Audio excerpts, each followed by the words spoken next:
संकल्पों में कैसी शक्ति होती है आपको बताऊं।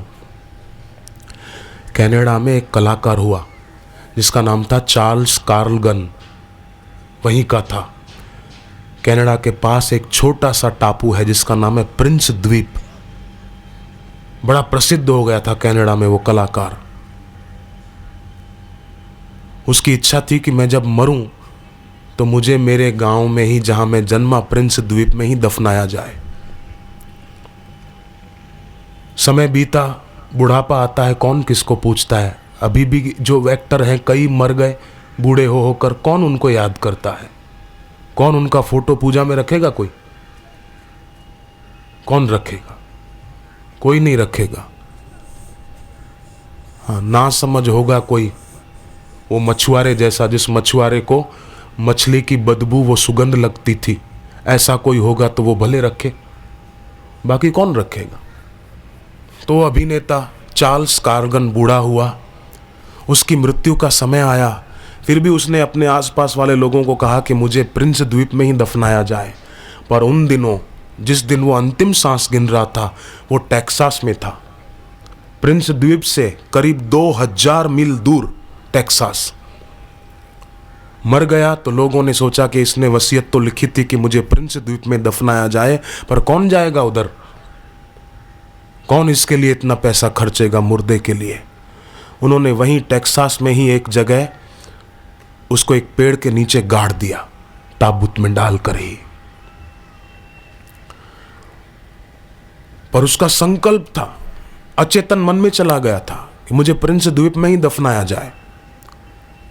जिस दिन उसको दफनाया गया, टेक्सास में रात हुई और भयंकर आंधी चली, तूफान आया, लोगों के घर उजड़ गए, पेड़ जमीन में से जड़ों सहित उखड़ने लगे, समुद्र की लहरें ऊंची ऊंची उछलने लगी।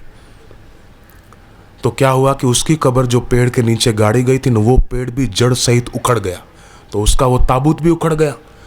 और आंधी और तूफान के कारण उसका ताबूत समुद्र में जा गिरा, और समुद्र की लहरों में थपेड़े खाते खाते वो 2000 मील की यात्रा करता हुआ आखिर प्रिंस द्वीप जा टकराया किनारे। तो गांव के लोग जब तूफान शांत हुआ आए देखने, तो अरे ये ताबूत, ये क्या? खोला तो उसके शव को पहचान गए। शरीर गल गया था पर चेहरा पहचानने में आ रहा था थोड़ा थोड़ा। उनको लगा कि अरे ये तो अपने ही यहाँ का, अपने ही वतन का है, चलो बेचारा अब आया है तो इसको गाड़ दे। तो प्रिंस द्वीप में ही उसको फिर गाड़ा गया। कहाँ टेक्सास, कहाँ कनाडा के पास प्रिंस द्वीप। कैसा उसका संकल्प रहा होगा।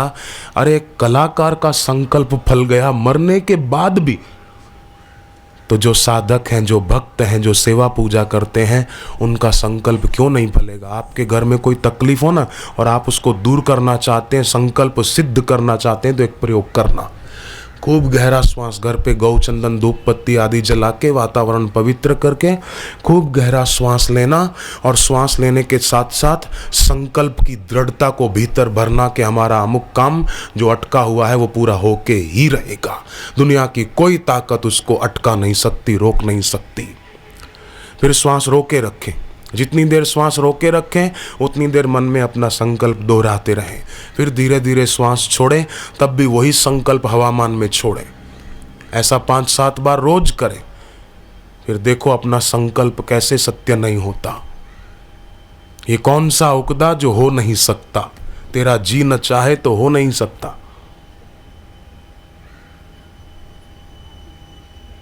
भाग्य के भरोसे बैठे मत रहना, मेरे भाग्य में होगा तो मिलेगा। कायर लोगों ने ये भाग्य शब्द का निर्माण किया है, बाकी बुद्धिमान लोगों का कहना है इंसान अपने भाग्य का आप विधाता है। जैसा वो संकल्प करेगा ऐसा उसका भविष्य बनेगा। हरि ओम ओम ओम, हरि ओम ओम ओम, हरि ओम ओम ओम ओम। चलते फिरते बापूजी कहते हैं भगवान के नाम का सहारा जरूर लेना चाहिए। मुख्यमंत्री बापूजी को कह रहे थे भोपाल में कि हम जहाज की व्यवस्था करें आपके लिए, सरकार की तरफ से आप जहाज में नागपुर जाइए। समिति वालों ने राजधानी ट्रेन की फर्स्ट एसी की टिकट बुक कराई थी। बापूजी ने मुख्यमंत्री को भी मना कर दिया कि नहीं चाहिए हमको जहाज, और राजधानी की फर्स्ट एसी की जो टिकट थी वो भी कैंसिल करा दी। और तमिलनाडु एक्सप्रेस चलती है एक, उसमें बापूजी बैठे भोपाल से नागपुर जाने के लिए, वो भी स्लीपर क्लास में, खाली 150 रुपए की टिकट में। बापू ने अपने आचरण से हमको शिक्षा दी है कि हम भी अपना व्यक्तिगत खर्च कम से कम करें। मितव्ययिता एक सद्गुण है, जिसको भविष्य में किसी के आगे हाथ नहीं फैलाना हो ना, वो कम खर्च करे, अच्छे काम में कृपणता न करे, फालतू खर्च में कम करे। मदन मोहन मालवीय जी को एक सेठ ने कहा कि मेरे बेटे की शादी है, पार्टी है, आप आना। बोले मैं नहीं आऊँगा। बोले क्यों? बोले आप ऐसे लोगों को पार्टी दे रहे हो जिनके पास खूब खाने को है, कोई कमी नहीं है, ऐसी पार्टियों में जाना मैं पसंद नहीं करता। सेठ समझ गए इशारा, वो पार्टी कैंसिल करके गरीबों की बस्ती में जाकर, सच में जो गरीब थे एक देहात में, वहां सेठ ने भंडारे का आयोजन किया बेटे की शादी के निमित्त, उस खुशी में। तो मदन मोहन मालवीय जी बिना कहे वहां पहुंच गए। सेठ ने उनको देखा तो मदन मोहन मालवीय जी ने गले लगा लिया कि मैं यही चाहता था कि तुम्हारे पैसों के द्वारा गरीबों की सेवा हो, जिसको जरूरत है उस तक वस्तु पहुंचनी चाहिए।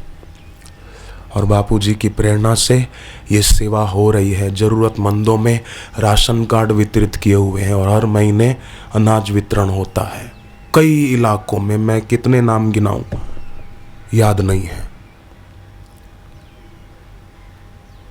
कहीं कहीं मकान बनाकर देने की सेवा भी चल रही है, कहीं कुछ सेवा कार्य अच्छी तरह से संपन्न हो रहे हैं। और सबसे बड़ी सेवा, मानव को अपनी असली महिमा का पता चले, वो भी सेवा गुरुदेव के द्वारा हो रही है। कोई बोलता है मैं सेवा करता हूँ गुरु की। नहीं, आप और हम तो क्या गुरु की सेवा करते हैं, गुरु ही शिष्यों की सेवा करते हैं। स्वयं कष्ट सहकर जो ज्ञान पाया, जो अनुभव किया, वो अपने वचनों के द्वारा हमको देते हैं। ये उनका उपकार है। एक गुरु ने अपने शिष्य को कहा कि शाम हो गई बेटे, अब संध्या करनी है, उपनिषदें साहित्य अंदर आले में रख के आओ कुटीर में। वो गया, किताबें लेकर, साहित्य जो था, और लौट कर आया, डर रहा था। बोले गुरुजी अंदर सांप बैठा है आले में। गुरु ने कहा कि मैं मंत्र देता हूं, जा मंत्र बोलना, सांप भाग जाएगा। वो गया अंदर, मंत्र बोला, पर ज्यादा डर कर लौट आया। बोले गुरुजी वो नहीं जाता है, लगता है आपके मंत्र से सांप का जोर ज्यादा है। गुरु ने कहा श्रद्धा से जप कर तो जरूर चला जाएगा। वो गया, फिर दोबारा डरता हुआ आया। बोले गुरुजी नहीं जाता है, मैंने बहुत बोल के देखा वो मंत्र। गुरु ने कहा अब एक काम कर, दिया देता हूं, वो दिया जला कर जा। वो दिया लेकर गया तो हंसता हुआ लौटा। बोले क्यों? पहले तो डरता हुआ लौट रहा था, अब हंस रहा है किस लिए? बोले गुरुदेव वो सांप नहीं था, रस्सी थी। मैं रस्सी से डर रहा था क्योंकि अंधेरा था, आपने उजाला करा दिया ना, अब मुझे ठीक समझ में आ गया कि वो सांप नहीं था। ऐसे ही गुरु अपने वचनों के द्वारा, गुरु सूर्य हैं और गुरु के वचन उस सूर्य की किरणें हैं, उनके द्वारा हमारे हृदय में उजाला हो जाता है और पता चलता है कि अरे, फिर तो अब गूंगे को आप गुड़ खिला दो और उसको पूछो कि भाई गुड़ कैसा था, तो वो बेचारा क्या बोलेगा? आप बताओ, कुछ बोल पाएगा? नहीं बोल पाएगा। वो तो वही जाने कि गुड़ का स्वाद उसको कैसा आया। तो ऐसा स्वाद हम साधकों को आएगा।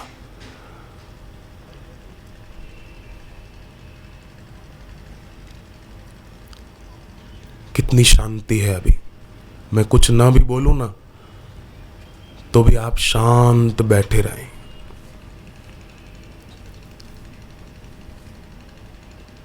जिसने भीतर एकांत साध लिया, वो बाहर भीड़ में भी एकांत में होता है।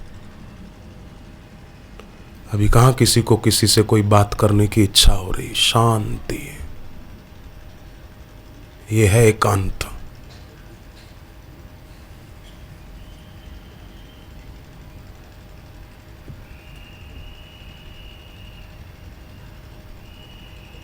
ऐसी शांति में खोए रहें कुछ मिनट। हरि ओम शांति, हरि ओम शांति, हरि ओम शांति,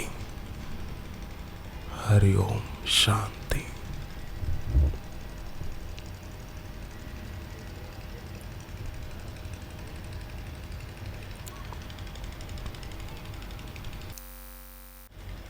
कि भगवान का सनकादि ऋषियों का अवतार काम विकार से मेरी रक्षा करे, वराह अवतार लोभ से मेरी रक्षा करे,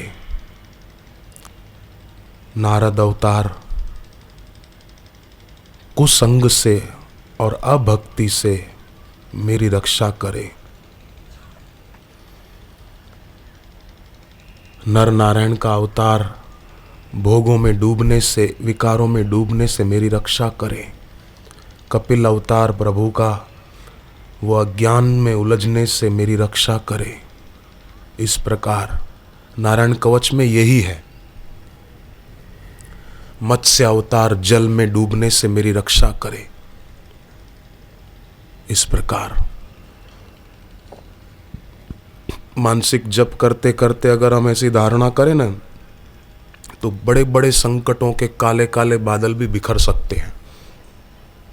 पर हम उस एक की शरण न जाकर जब इधर उधर बिखरते हैं तो ज़्यादा झंझट बढ़ जाती है। भक्ति की महिमा को आप साधारण समझकर उसकी अवहेलना नहीं करना, या भगवान नाम जप की महिमा को अर्थवाद के रूप में न लेना कि तो खाली हमको समझाने के लिए कह रहे हैं। नहीं नहीं, सच्चाई है। जो सत्संग की, भक्ति की, जप की महिमा को अर्थवाद के रूप में समझता है, उसके पुण्य भी अर्थवाद हो जाते हैं। इसलिए उसको अर्थवाद के रूप में न लेना, उसकी बुद्धि भी ऐसी हो जाती है।